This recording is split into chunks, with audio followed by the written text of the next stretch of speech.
सा लागे मेरा आशियाना, जन्नत सा लागे मेरा आशियाना। रहमत से रूठे ना, रहमत से रूठे ना, अपना कोई छूटे ना, रिश्ता ये जीवन का हमें है निभाना। मेरा आशियाना, मेरा आशियाना, मेरा आशियाना, मेरा आशियाना, मेरा आशियाना। आज से आप मेरे वकील हैं।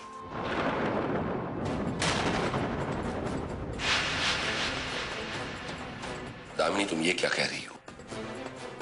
क्यों मुझे अपना वकील बनाकर अपना केस कमजोर बनाना चाहती हो? मैं आज तक सारे केसेस हारता आया हूं। नहीं मामा जी, मुझे आप पर पूरा यकीन है कि आप ये केस हारेंगे नहीं।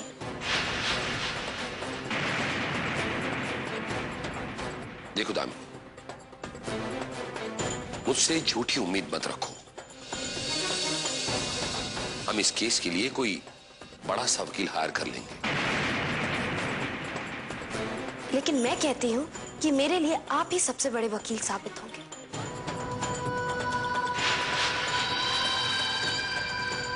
मुझे आप पर पूरा भरोसा है, आप बस हाँ कह दीजिए।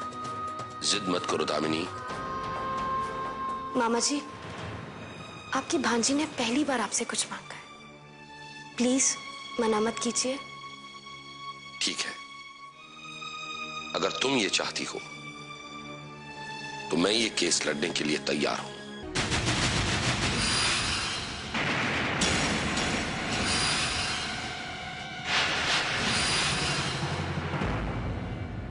और भगवान ने चाहा तो हम ये केस जरूर जीतेंगे।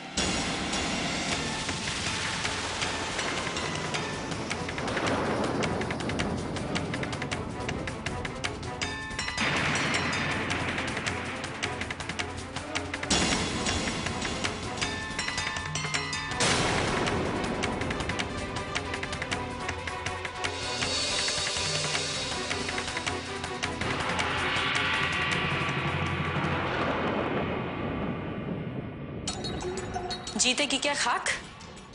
अरे मामा जैसे वकील को रखकर ये तो पहले ही केस हार चुकी है।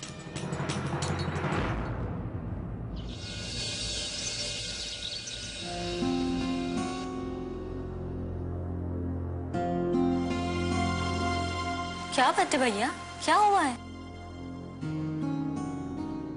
बड़ी मुश्किल में फंस गया हूं रूपाली।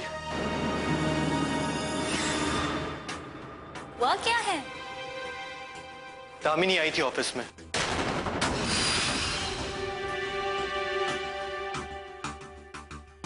मुझे धमकी देकर गई है कि अगर मैंने नौकरी नहीं छोड़ी तो मुझसे रिश्ता तोड़ देगी। तो फिर आपने क्या सोचा है भैया? इसमें सोचना क्या है?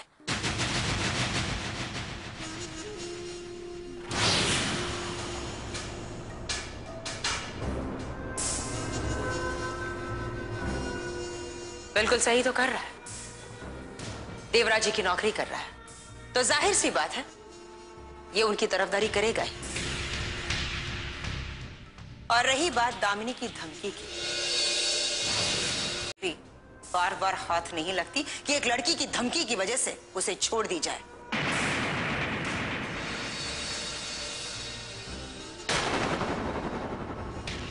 और वैसे भी दामिनी की धमकी अब सिर्फ धमकी रहेगी, उसकी सगाई हो चुकी है।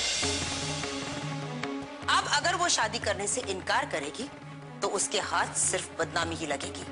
लेकिन मम्मी, दामिनी और लड़कियों की तरह नहीं है, वो कुछ भी कर सकती है। अच्छा, तो हमारा विवेक, वो क्या हाथ में हथौड़ा लिए आशाना तोड़ने जा रहा है? हाँ? अब होगा वही जो कोर्ट फैसला करेगा। बेटा, तुम जो कुछ भी कर रहे हो ना, बिल्कुल ठीक कर रहे हो।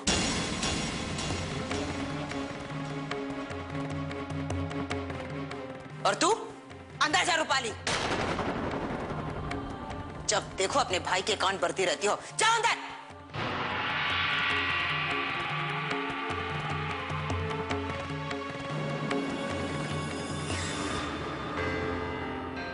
विवेक, ऑफिस से आए हो, थक गए होंगे, जाओ जाकर फ्रेश हो जाओ।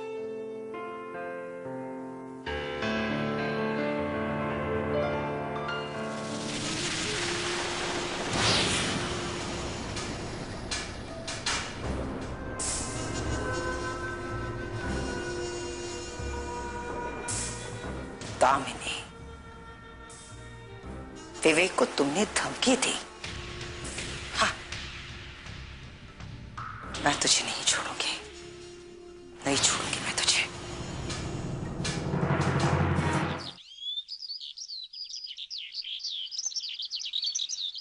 कोर्ट ने कितनी जल्दी समन भेज दिया ना, और सुनवाई की तारीख भी कितनी जल्दी दे दी है ना?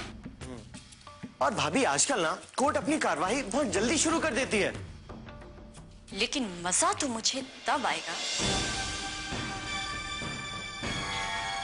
जब मैं उस दामिनी को कोर्ट में बेबस होते हुए देखूंगी, टूटते बिखरते देखूंगी।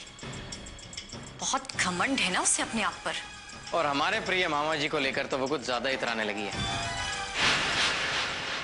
भैया इतराएगी क्यों नहीं? मामा जी के रूप में केस लड़ने के लिए फ्री का वकील जो मिल गया है ना? मामा जी वकालत करके क्या बिगाड़ लेंगे हमारा? कौन सा तीर मार लेंगे वो? वैसे भी आज तक तो कुछ कर नहीं पाए, एक भी केस नहीं जीत पाए, तो अब क्या कर लेंगे? और वैसे भी वकील जो कोई भी हो, ये केस तो हम ही जीतेंगे। मेरा आशियाना, आशियाना।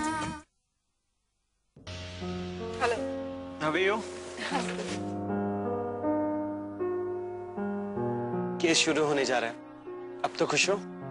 खुश हूँ, बहुत खुश। मेरा साथ दोगी? मुझे मिलने से मना तो नहीं करोगी? बिल्कुल कर। मतलब साफ है जी, जब तक तुम ये आशियाना नहीं बिकवा देते तब तक मुझसे मिलने के बारे में सोचना भी मत। और जिस दिन भी आशियाना मेरे पापा का हुआ, उसी दिन मैं तुम्हारी हो जाऊं।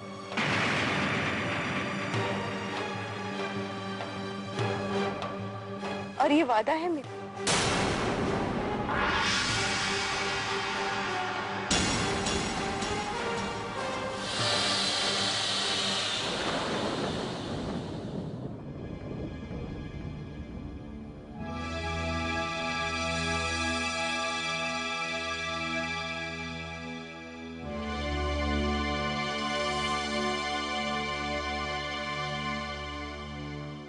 दामिनी, आइए आंटी।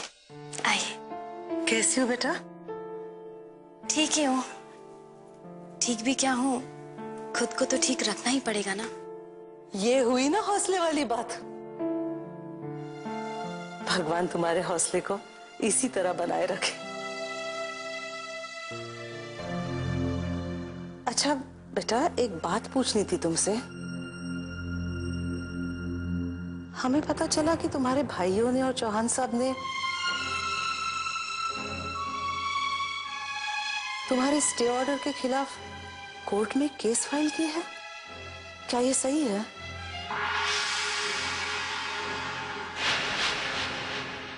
ये तो उन्हें करना ही था आंटी जी। ऐसा करने से उन्हें रोक भी कौन सकता था। ये तुम सही कह रहे हो बेटा,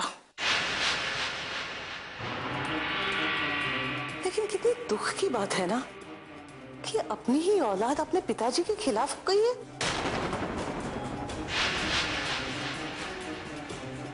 वो दोनों भाई ही खिलाफ हुए हैं माँ।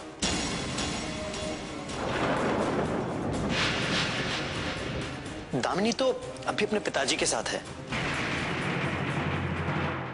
जानती हूँ बेटा, दामिनी पर भाई साहब को कितना गर्व होगा कि उनकी बेटी उनका आशियाना बचाने के लिए इतनी बड़ी लड़ाई अकेली लड़ रही है। हमें भी बहुत गर्व है तुम पर।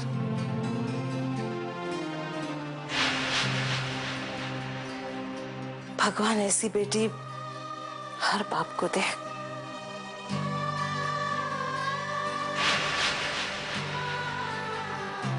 और हाँ बेटे, फिर से कहती हूँ, अगर कोई भी परेशानी महसूस हो तो हम हैं तुम्हारे साथ।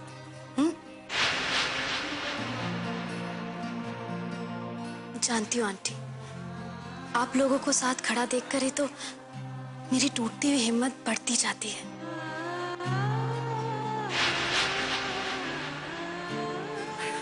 शाबाश बेटा, शाबाश। मैं तुमसे यही सुनना चाहती थी। इसी तरह अपनी हिम्मत हमेशा बनाए रखना। और ये याद रखना कि अपने पिताजी के सपने को साकार रखने के लिए तुम ये लड़ाई लड़ रही हो।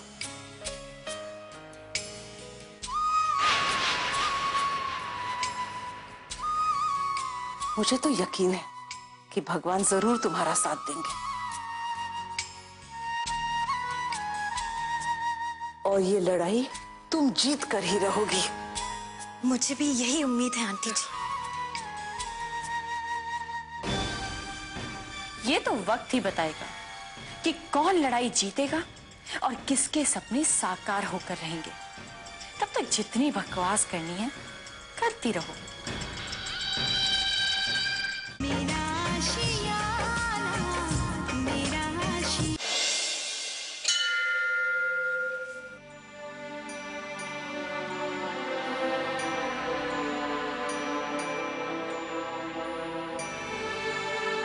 आज कोर्ट में तारीख है माँ।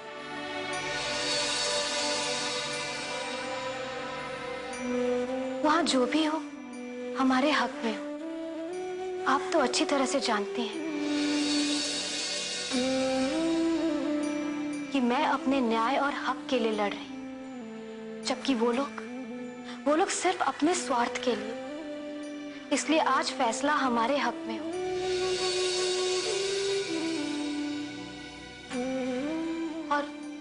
और मुझे शक्ति दीजिए माँ, ताकि मैं इन सब का मुकाबला कर सकूं। मुझे शक्ति दीजिए।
भगवान से क्या मांगने आई थी? आपसे मतलब? जरूर केस जीतने की प्रार्थना ही करने गई थी, हैं? लगता है अब आपको मेरी प्रार्थना से भी खौफ है। खौफ? ये खौफ क्या चीज होती है? वही जो आपको अब हो रहा है, केस हारने का। केस हारने का खौफ मुझे नहीं, तुम्हें होगा। और हाँ, केस मंदिर में नहीं, कोर्ट में जीते जाते हैं। वहां जीत मेरी ही होगी। बहुत बड़ी गलतफहमी पाल रखी है आपने। गलतफहमी में मैं नहीं हूं, तुम। ये आशियाना जीतने के लिए तुम सिर्फ अपना वक्त बर्बाद कर रही हो। वक्त तो आप मेरे साथ बर्बाद कर रहे हैं। अगर आपने ये उम्मीद लगा रखी है कि आपकी बातों में आकर मैं केस वापस ले लूंगी, तो ये आपकी बहुत बड़ी गलतफहमी है। वैसे भी मैं आपके साथ अब और वक्त बर्बाद नहीं करना चाहती।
मेरा आशियाना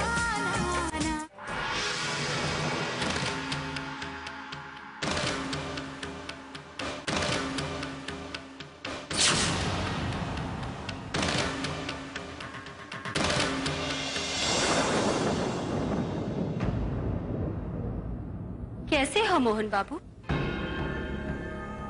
ठीक हूँ। अरे क्या ठीक होंगे आप?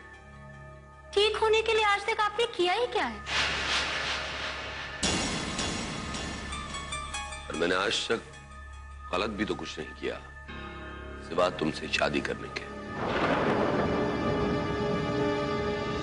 गलती तुमने नहीं, गलती मैंने की थी तुमसे शादी करके। लेकिन अच्छा हुआ, वक्त रहते ही मैंने अपनी गलती सुधार ली थी। गलती सुधार ली थी? मुस्कुराने की कोई जरूरत नहीं है तुम्हें। और हाँ, सुना है कि दामिनी की तरफ से आशियाना के केस की पैरवी तुम कर रहे हो। हाँ, कोई एतराज? एतराज तो तुम्हें होना चाहिए। देवराज चौहान की तरफ से वकालत मैं कर रही हूँ।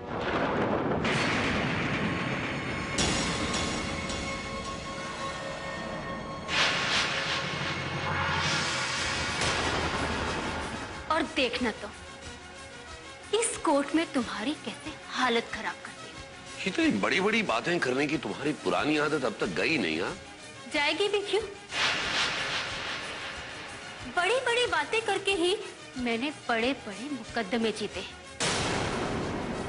और रही इस मुकदमे की बात, ये तो मेरे लिए बहुत मामूली सा है।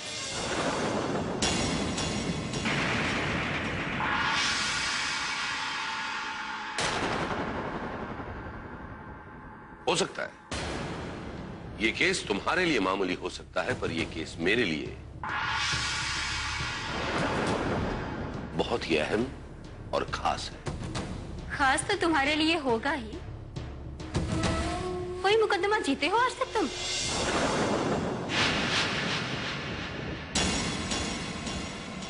नहीं जीते, क्योंकि तुम्हारी तरह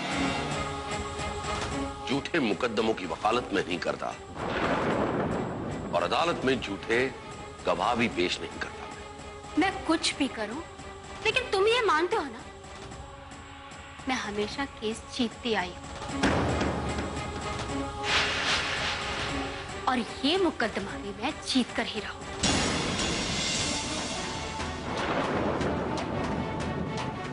तुम्हें इस कोर्ट में ऐसा जलील करूंगी और तुम कहीं मुंह दिखाने लायक नहीं रहो।